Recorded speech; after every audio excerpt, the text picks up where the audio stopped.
Welcome back to Annie Cricut's DIY YouTube page. I'm so excited to have you guys here. I think I say that every single time. Truly, when I say it, I really do mean it because I get really excited making these YouTube videos. You guys don't even know how long it takes me to edit because I start stuttering and I start getting really nervous and really excited, and then I start talking really fast. So it's really hard. But for today's tutorial, we're doing something that is trending, and I'm constantly being asked if I can make a full tutorial on this from beginning to end. So guess what? Today's your lucky day. We're doing magnetic bookmarks.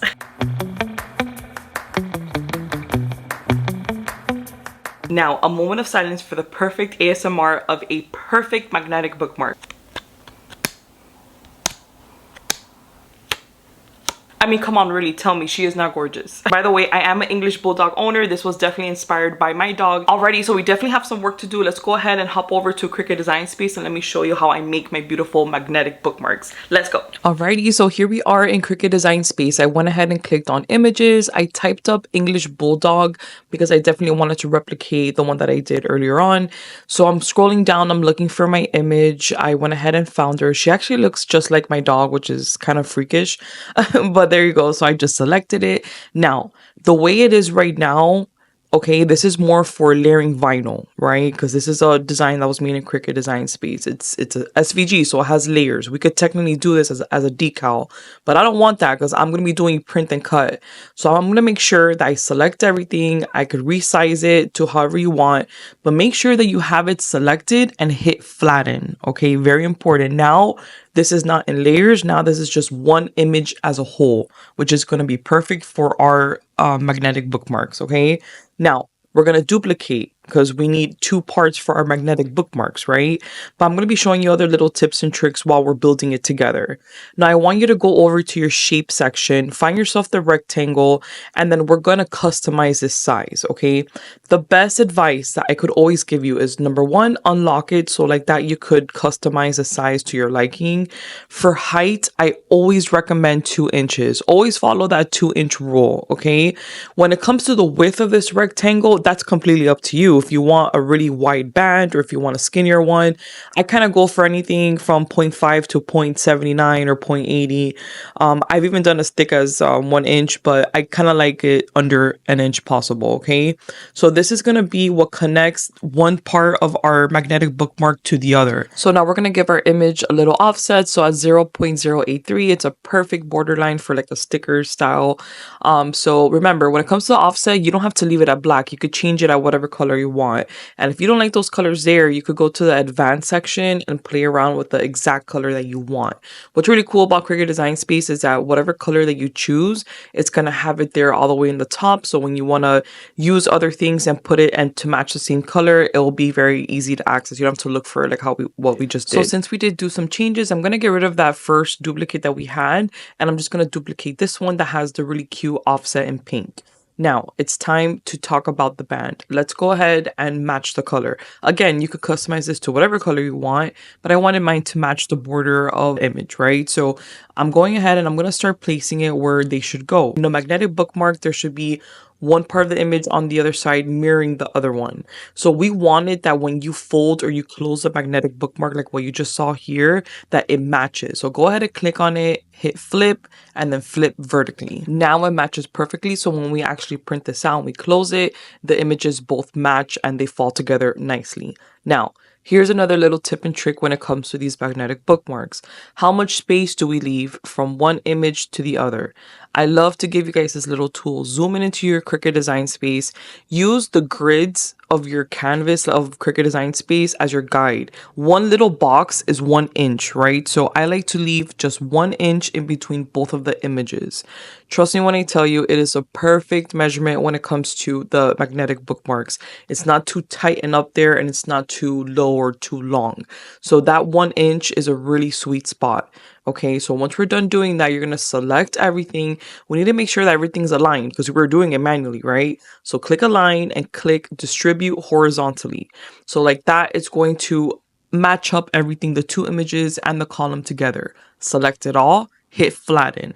Now we have our magnetic bookmark ready to go. Now I really wanted to add another little extra bonus. Let's say that you wanted to do a magnetic bookmark that involved some type of wording. I grabbed this just as a quick example. So this is like a little mini birthday card that says happy birthday. So let's say that I were to duplicate it and I followed the same steps that I gave you guys earlier about flipping it horizontally. Notice that if I flip it horizontally or vertically, you still cannot read it the way it's supposed to be read, right? It's still going to be mirrored and reversed. The best way to do this is to duplicate your image and then go to your rotate section and put 180. It's going to completely rotate it perfectly at 180 degrees. And when you do your column, you connect it, it comes out perfect and readable, which is so important. Now we're going to go ahead and click make. Now your Cricut Design Space is going to show you this page here, which is just a preview of what you're going to print. You could go under project copies and put more if you wanted to. I put 3 for now. Make sure you have the correct paper size that you're working with selected. I'm using just regular 8.5 by 11. All you have to do is click continue next, and then we're going to send to printer. But before we do that, alrighty, so what are the best tools to use when it comes to making these magnetic bookmarks? Number one is the quality and the type of photo paper that you're using. I highly recommend the Koala brand. I continuously buy this brand over and over and over again. It gives me such great results. But make sure if you are going to purchase this, make sure to get the exact one that is below in my description, because Koala doesn't only make photo paper. They make a whole bunch of different type of sticker papers and specialty papers out there. I don't want you guys getting confused. You do not need sticker paper. You absolutely need photo paper, and it has to be glossy. Trust me when I tell you. The great thing about this brand is that the back of their paper doesn't have any branding on it, and that's truly the only issue that we come across a lot of these other companies. I love many other brands too. It's all pretty much the same thing. For example, I have some Canon paper here, and in the Canon ones it does print beautifully as well, but in the back there's little mini logos that say Canon everywhere. At the end of the day, I want my magnetic bookmarks to have a complete blank in back of it. This is so important because this is the make or break it when it comes to making your bookmarks waterproof. The customer were to drop it somewhere, spill some water, spill some copy on it, the ink will run. This is such a crucial step. It's actually very similar to the YouTube tutorial I made about waterproof stickers. It's the same brand. They have so many different varieties. I will make sure to link them all for you. They have every type of laminate sheet possible. They have crystal clear, as in there's nothing in it, just crystal clear. They have holographics, they have sparkle holographics, they have stardust. They have so many different holographic designs. It just makes the stickers look so nice. And then of course we need our basics, right? So we need our Cricut machines, we need our Cricut Design Space, we need a regular printer, not sublimation printer, just a regular ink printer. And then of course what makes this whole process magnetic is the actual magnets. So before I teach you about the printer settings, I want you to go ahead and load one of your photo papers into your printer. I am using my Canon Pixma. As you guys know already, it's the best there is. So now in my printing settings, I'm going to make sure I have the correct printer on. I'm going to leave add bleed and use system dialog on always. So automatically your printer settings are going to pop up for you. Make sure, this is so important. Obviously you're telling your printer where to print it from, but the media type has to be on photo and the quality on best. Always use those settings when working with photo paper. Look how beautiful these came out. Now it's time to assemble and cut. So we're going to go ahead and put our print and cut printed photo paper onto our light grip mat. That's the best mat to use for this type of project. We're going to smooth it out with one of our squeegee tools. And now I'm going to choose whichever holographic laminate sheet I wanted. I definitely went with the little confetti one. I think it matched my image perfectly. I wanted something really sparkly and girly. Now let me show you something. I am going to show you one of the many ways that I apply my laminate sheets. This is one of my OG ways of doing it. So go ahead and flip it over. What's really convenient about this brand too is that the backing is all lined, so it's very easy to cut it, whether it's with scissors or not. But I want you to put a little mark with a pen or pencil on 2 of the corners. That little mark is going to be your guide of where to cut. The reason why I show you this method is because a lot of us Cricut owners have like the Air Explorer machines, which I've noticed even mine gives me a lot of troubles with laminate sheets on top of my registration lines.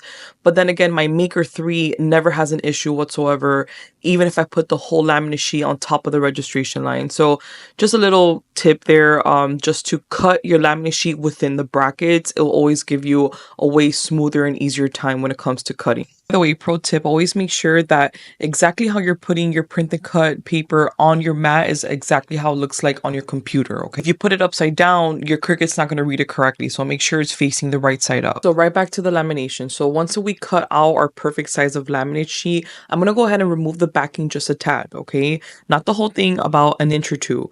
I'm going to go ahead and flip it over and carefully, using both of my hands steadily, place that sticky part of the laminate sheet right inside of the registration brackets. And now I'm getting one of my favorite crafty tools ever, which is my squeegee that has felt tips. I can't recommend these enough for you guys. I think every crafter should have every different size of these.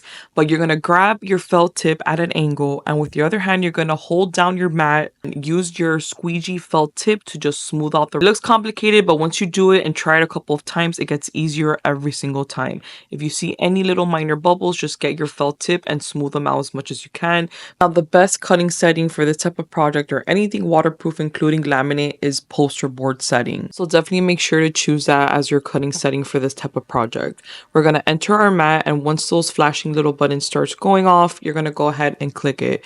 Now what your Cricut is doing is just reading the registration marks. This is completely normal. That is the whole purpose why the registration marks are there. And then of course, once your Cricut is done reading the registration, it's going to show up this sign that says cutting 2 passes.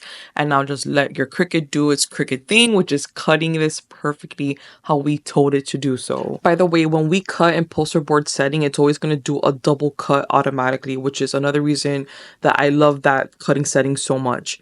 Now, since we're done here, we're going to go ahead and we're not going to pull it this way how we're used to doing with vinyl, right? I want you guys to kind of shape your mat into like a C, like a taco, right?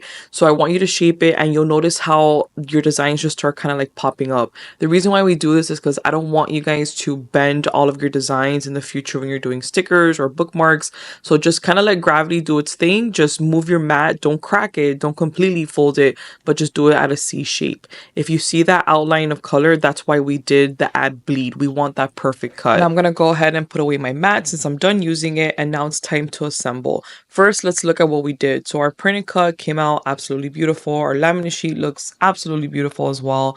That border that we did with the offset looks great in this design. Now let's talk about the magnets. This was like the #1 problem that we had here. I did a live on TikTok a couple of weeks ago, and I tested out 4 different styles of magnets that had mixed reviews on Amazon. This is the one, okay? This is the best one. By the way, make sure to kind of like pre-fold your bookmark. So notice how I just bent it, and with my squeegee, I just helped it like crease it a little bit more, because we want that like pre-opened closed look.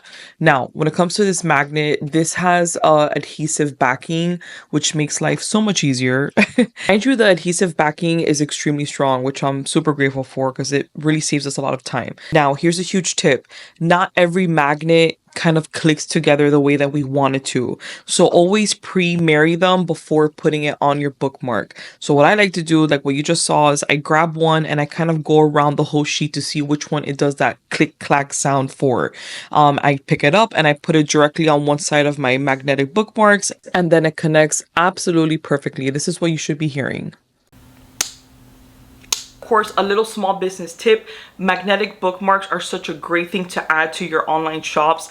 Think of magnetic bookmarks as not such a high point price, but it's a really nice add-on, so it can make your total cart be a little bit more expensive. For example, let's say that I was selling a cup of English Bulldog Moms. My customer has that cup in her cart, but then she comes across this beautiful little bookmark. She's gonna go ahead and add this to her cart, and now your sale has become a little bit bigger. Every dollar counts when it comes to the world of selling online, profit, all that fun stuff. Plus, these don't weigh anything. They're super cheap to ship out, so whether you have a store that's all about magnetic bookmarks or adding them on, what's crazy to me is that they're so inexpensive to make and they're so popular, right? It's not like one of our crafty projects that we do that's a little bit like way more complicated and takes a lot more work. This is truly just using your printer and using your Cricut to cut it. So please let me know what you think in the comments. I love to get your feedback. I truly appreciate any tips possible. I love to get feedback from all of you. Am I talking too fast? Is this video going too fast? Is it at a good pace? Am I explaining myself well? Is it easy to follow for you? Please remember that I created this YouTube page for you. I, Annie Cricket's DIY, want to teach you every single thing that I know in the craft world. This was so much fun making magnetic bookmarks bookmarks with you. If you make them following this tutorial, please tag me. I want to see your work. Come on. I guess this is the part where I say like, comment, subscribe, thumbs up, put your notification bell on, do it all, please. I promise every single video I'll post will be a really good one. Love you guys.